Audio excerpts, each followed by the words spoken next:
Billions will be spent as Americans prepare for the Super Bowl in 4 days. But there's a dark side to how some will be spending their money. Michael Sandlin joins us in studio with more tonight. So, Mike, the Super Bowl, it is a huge time for sports gambling. That's always been a thing. But it's coming with some more concerns these days. Yeah, Melissa, so about 68 million Americans will be placing their bets ahead of Sunday's game, putting 23 billion, that's billion with a B, dollars on the line. That's according to the American Gaming Association.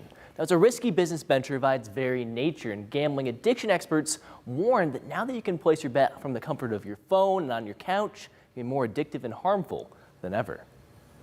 Before working at the Zepf Center as a gambling counselor, a lifetime ago, Steve Capella was once a gambler himself. And he says his decisions nearly took him to the abyss before he saw a better path. The problem can be very deep and very hidden and it builds on itself. At the time, Capella was hooked on slots.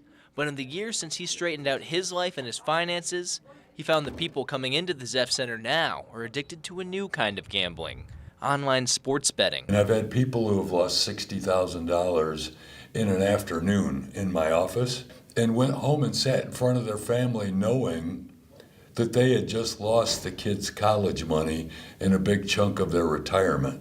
Capella says in the old days, you had to go to your local casino to burn your money. But now, it's all at your fingertips. Websites like DraftKings and FanDuel offer bets on just about every game imaginable, including the Super Bowl, sharing the odds for each match and showing how much money you could win if you just place a bet. They are designed by people who understand how to make it addictive, and it's only 99 cents. Just push the button. It's so simple. What could $1 mean? But that's the trick that so often gets people hooked. And Capella tells me the rise of these apps have coincided with some alarming statistics. In 2012, the state of Ohio did a study, finding that 5.7% of Ohioans who gamble might meet the criteria for gambling addiction. By 2017, that number had nearly doubled. And in 2022, it doubled again.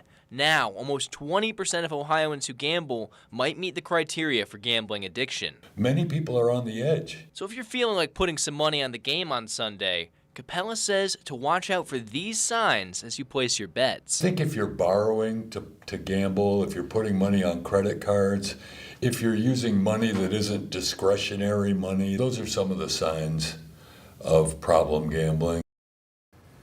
Capella says there's an old saying in AA that applies perfectly to gambling. If you think you might have a problem, you do. So if you've already been struggling with these kinds of thoughts, please seek the help of organizations like the Zepf Center or call the Gambling Addiction Hotline at 1-800-662-4357. In studio, I'm Michael Sandlin for the UTOL